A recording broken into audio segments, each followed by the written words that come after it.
12 साल पहले की बात है। एक 9 टेल फॉक्स अचानक विलेज पे हमला कर देता है और उस हमले के दौरान न जाने कितने लोग घायल हो जाते हैं और हजारों की तो जान चली जाती है। अब इसे समझो कि अगर ये 9 टेल फॉक्स अमेज़न जंगल में आएगा तो पूरी दुनिया को दिखाई देगा। जल्दी से हमलों को रोको और फोर्थ होकागे का इंतजार करो, क्योंकि हम में से ऐसा कोई नहीं है जो इस मॉन्स्टर को हरा सके। फोर्थ होकागे ही है जो इसको संभाल सकते हैं। तभी फोर्थ होकागे जो विलेज का राजा होता है उन्होंने आकर इस मॉन्स्टर की बैंड बजाई और फोर्थ होकागे को फ्यूचर में जाके येलो फ्लैश का नाम भी दिया जाता है। और येलो फ्लैश इसकी स्पीड और इसके राशिंगान की पावर की वजह से मिला जाता है। लेकिन उस रात इनकी डेथ हो चुकी थी, लेकिन उसकी बीवी ने एक बच्चे को जन्म दिया उसी मॉन्स्टर के हमले वाली रात जिस दिन नारुतो का जन्म हुआ था। लेकिन नारुतो को जन्म देते हुए उसकी माँ मर गई थी।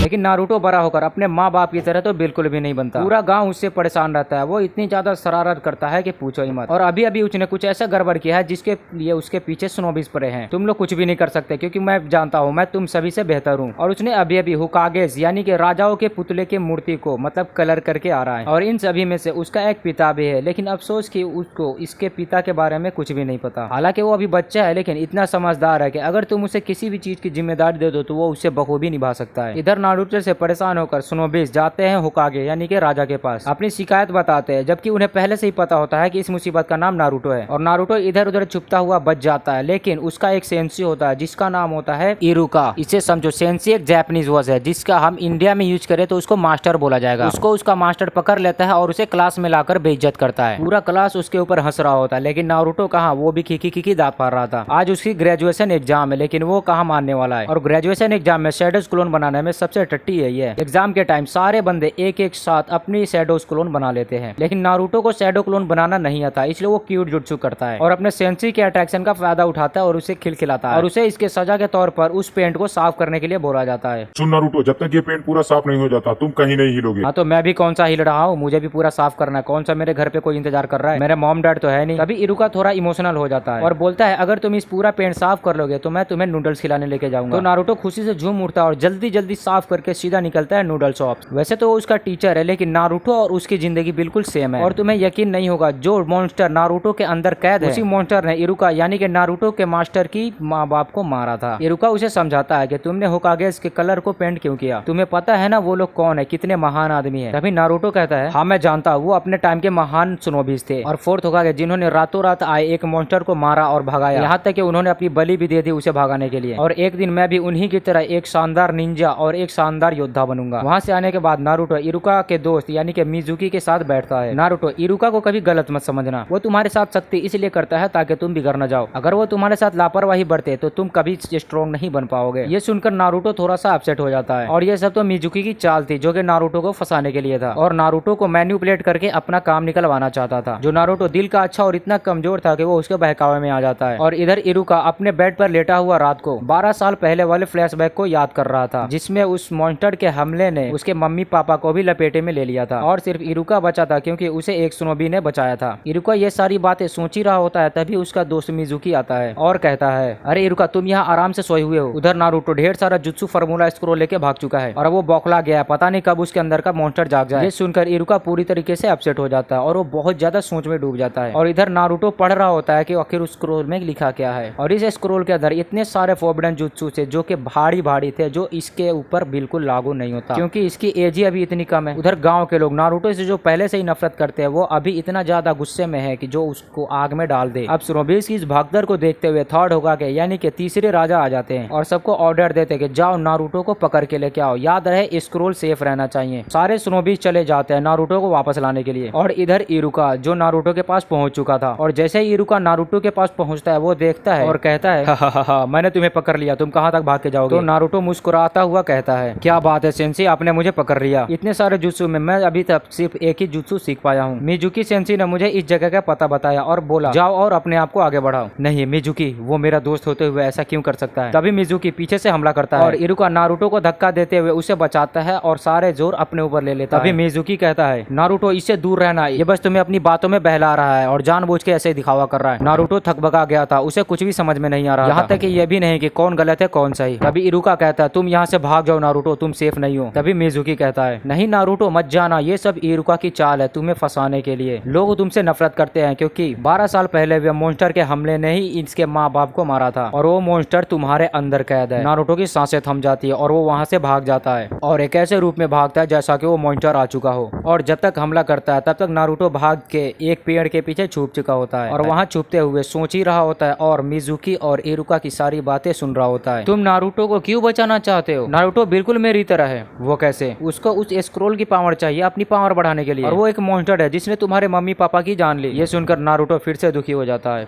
अच्छा तो इसलिए लोग मेरे से इतना ज्यादा नफरत करते हैं। तभी इरुका कहता है हाँ तुमने सही कहा, मॉन्स्टर ऐसे ही होते हैं, एक दूसरे की जान लेते हैं और उन्हें किसी चीज की कोई परवाह नहीं। लेकिन मेरा नारुतो ऐसा बिल्कुल नहीं है, वो मेहनत करता है, उसका सपना हुकागे बनने का है और वो हुकागे बन के रहेगा। ये सब सुनकर नारुतो रोने लगता है। तभी मिजुकी घायल इरुका पर हमला करता है। तभी नारुतो आता है और एक किक में उस बंदे को फुटबॉल बना देता है और एक जगह पे खड़े होकर ये बोलता है अगर तुमने मेरे सेंसी को हाथ भी लगाया तो तुम्हारी टांगे काट कर तुम्हारे हाथ में दे दूंगा। तुमने सोच भी कैसे लिया कि तुम मेरे सेंसी को हाथ लगा पाओगे? और वो अपना शैडो क्लोन जुत्सु इस्तेमाल करता है जो उसने अभी अभी सीखा है और उसकी क्लोन की गिनती को देखकर मिजुकी की पतलून गीली हो जाती है। और पूरे नारुतो एनिमे के अंदर नारुतो से ज्यादा क्लोन्स और किसी के नहीं है। ये देखकर मिजुकी चक्कर खाकर गिर जाता है और ये अपने आप को शाबाशी देता है। और नारुतो इसके बाद भी कहाँ चुप रहने वाला था, अपनी भड़ास निकालने के लिए गिरने के बाद वो उसे मार मार के भड़ता बना देता है और खड़े होकर एक बेवकूफ की तरह हंसता रहता है, या फिर यूं कहूं कि बेवकूफ है ही क्योंकि इसका ड्रीम एक हुकागे बनना जो है बोले तो राजा। तभी इरुका कहता है शाबाश नारुतो तुम पूरी तरह बदल चुके हो, ऐसे ही मेहनत करते रहना और कभी भटकना मत, अपना ईमान का भी मत गंवाना। और वो उसे अपने पास बुलाता है और इरुका अपना हेडबैंड उतार कर नारुतो के सर पे बांध देता है। नारुतो इसे पाकर बहुत ही ज्यादा खुश होता है और कूद कर इरुका के बॉडी पे चला जाता है और गले से लगा लेता है। दूसरे दिन उसने एग्जाम पास कर लिया था इसलिए उसे फोटो चाहिए थे अपनी प्रोफाइल बनवाने के लिए और चोनिन एग्जाम जो कि अगला पड़ाव होता है निंजा बनने के लिए उसमें हिस्सा लेने के लिए। और ऐसी भद्दी फोटो लेकर जब वो नॉमिनेशन के लिए जाता है तो होकागे उसको तुरंत रिजेक्ट कर देता है और नारुतो चेहरा जीतती वो भी बोलता है मैं नहीं मानूंगा, इतना हॉट दिख रहा हूँ, इतना कूल दिख रहा हूँ और तुम होके मुझे रिजेक्ट कर रहे हो। तभी वो सेक्सी जुत्सु यूज करता है और होकागे उसको देखकर उल्टी करता है। थोड़ी ही देर बाद उसका पोता आ जाता है वहाँ पे जो अपने दादाजी को हरा कर एक होकागे बनना चाह रहा था और कहता है अरे दद्दू आज मैं आपको चैलेंज करता हूँ और आज मैं आपको हरा कर अपना अगला होकागे बन जाऊंगा और मैं भी सबको दिखा दूंगा कि कोनोहामारू नाम है मेरा, मैं कोई बच्चा नहीं। इतना बोलते ही वो गिर जाता है और इसका इल्जाम वो नारुतो के ऊपर डालता है। तो नारुतो गुस्से में आता है और बोलता है मैंने तुम्हें नहीं गिराया है बेवकूफ। तो कोनोहामारू का सेंसी बोलता है उसे छोड़ दो, वो तीसरे थर्ड होकागे का पोता है। तो नारुतो गुस्से में आकर बोलता है ये किसी का भी पोता हो मुझे घंटा फर्क नहीं पड़ता। और उसका सेंसी उसे बाद में समझाता है कि ऐसे वैसे करना गलत बात है, तुम तीसरे होकागे के पोते हो, ऐसे अरे गहरे से मुंह लगना तुम्हारी इज्जत के खिलाफ है। वो इतना समझाता है जब तक वो भाग जाता है नारुतो के पीछे। नारुतो के पीछे जाते जाते वो कई बार छुपता भी है लेकिन बाद में पकड़ा जाता है और वो बोलता है हे तुम सबसे अलग हो, आज से तुम मेरे बॉस हो और मैं तुम्हारा स्टूडेंट, हाँ बना लो मुझे। चलो ठीक है मैं बना ही लेता हूँ। और वो दोनों जाते हैं जंगलों में जुत्सु सीखने के लिए और वो दोनों वहाँ पर थोड़ी बहुत बातें कर ही रहे होते हैं। उसका भी सेंसी वहाँ पर उसको बुलाने के लिए आता है और नारुतो अपना क्यू जुत्सु से उसकी भी परतलून गीली करता है। अब इससे मिलो, इसका नाम है साकुरा जो कि नारुतो के टीम में रहने वाली है और इसे बात बात पे इतना ज्यादा गुस्सा आता है कि जिसकी कोई लिमिट नहीं। और यकीन मानो लोग इसे कचरा भी बोलते हैं लेकिन मेन कैरेक्टर यानी कि नारुतो इससे प्यार करता है लेकिन ये उसकी घंटा भी इज्जत नहीं करती क्योंकि ये पसंद करती है सास्की को, सास्की जो कि इसी टीम में रहने वाला है और पूरी लड़कियां इसके पीछे दीवानी है क्योंकि ये थोड़ा सा हैंडसम जो है। और ये तीनों एक टीम में है ये सोचकर साकुरा अपसेट है क्योंकि नारुतो खुश है। अगले दिन एग्जाम के बाद ट्रेनिंग का पहला दिन था। नारुतो जगता है और सबसे पहले अपना रूटीन कैलेंडर देखता है, उसमें दिखते ही वो खुश हो जाता है और अपना हाथ पैर स्पीड चलाते हुए खाना खाता है और खा के सीधा निकलता है अपने ट्रेनिंग ग्राउंड की। लेकिन उससे पहले उसका सेंसी यानी कि उसका न्यू मास्टर सबसे एक दूसरे के बारे में पूछताछ करता है और उसे बोलता है भूखे पेट आने को। और ट्रेनिंग ग्राउंड में भूखे पेट आने के बाद तीनों की हालत खराब थी और इसका नया मास्टर काकाशी हटाके नाम है इसका और ये कहीं भी टाइम पे नहीं पहुंचता। आप लेट हो गए सेंसी, आपको नहीं लगता कि आपको थोड़ा और जल्दी आना चाहिए था? इसके लिए आपको पनिशमेंट मिलनी चाहिए। ये सुनते ही वो सीधा ट्रेनिंग स्टार्ट कर देता है। तुम तीनों के पास दो ऑप्शन है यानी कि ये दो बैल और तुम दोनों को ये छीनना है। नारुतो बिना कुछ सोचे समझे सीधा हमले के लिए जाता है कुनाई नाइफ लेकर और इन तीनों में नारुतो पहले उछल के जाता है इसलिए वो पहले जाके पकड़ा जाता है। तभी काकाशी कहता है मैंने अभी स्टार्ट नहीं किया, तुम्हारे पिछवाड़े में खुजली हो रही है क्या? मैं जब स्टार्ट बोलूं तब शुरू हो जाना, ठीक है? 1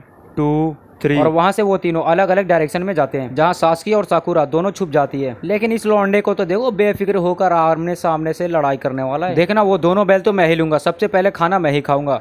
तो मैंने लगता कि तुम सब में थोड़े से अजीब हो, अपनी इंसल्ट करवाना नारुतो से कोई सीखे। लेकिन इससे खुद की इंसल्ट बिल्कुल बर्दाश्त नहीं, इसलिए अपना कुनाई में निकाल के सीधा ये उस पे ऊपर अटैक करने लगता है। काकाशी अपने जेब में हाथ डालता है जिसको देखकर नारुतो तुरंत रुक जाता है और निकालता क्या है एक लवली बुक अरे सेंसी, ये क्या? मुझे लगा कि आप हथियार निकाल रहे हो। देख क्या रहे हो, हमला करो, तुम्हारे तुच्छे हमलों का जवाब मैं देता रहूंगा। आपके इस ओवर कॉन्फिडेंस के चक्कर में आप पे ले जाओगे। नारुतो एक किक मारता है लेकिन काकाशी बैठ जाता है और जैसे वह दूसरी किक के लिए ऊपर उठता है, काकाशी उसके पीछे चला जाता है और पीछे से अपना जुत्सु यूज करता है जिसका नाम है hidden lip secret finger jutsu. अब इमेजिन करो तुम्हारे अंदर कोई डालेगा तो कैसा लगेगा। इसका झटका इतना खतरनाक होता है कि वो हवा में उड़ जाता है और सास्की और साकुरा पीछे बैठकर पता नहीं उन दोनों के बारे में क्या क्या सोच रहे। और इधर नारुतो हारने के बाद अपने टिड्डे जैसी शक्ल लेके बीच में बैठा है। तुम सच में सबसे बड़े बेवकूफ हो, इन दोनों में तो सबसे ज्यादा। तभी उसे वो बैल दिखाई देती है। अरे वो सेंसी कितना बेवकूफ है, बैल को ऐसे छोड़कर कौन जाता है। अब इसको लेकर मैं सबसे पहले खाना खाऊंगा यार। वो उसे झपटने के लिए तेजी से दौड़ता है और उसे जेठे उछालने की कोशिश करता है, एक रस्सी के फंदे में उलट जाता है। अरे यार ये मैं कैसे फंस गया, मैं तो बहुत चालाकी से आया था। तभी काकाशी थोड़ा ज्ञान पेलता है। एक निंजा को डिस्पर्सन की समझ होनी चाहिए। क्या तुमने कभी अपने आप से ये नहीं पूछा कि तुम इन सबसे ज्यादा क्यों बोलते हो? हाँ मैं मानता हूँ तुम सबसे अलग हो, तुम सबसे जोशीले हो, लेकिन ये सब करोगे तो जीवन में कभी आगे नहीं बढ़ पाओगे। तभी सास्की को लगता है कि ये बढ़िया मौका है, वो उसके साथ बिजी है। ये सोचकर वो काकाशी के ऊपर हमला करता है और काकाशी को हमला लग भी जाता है।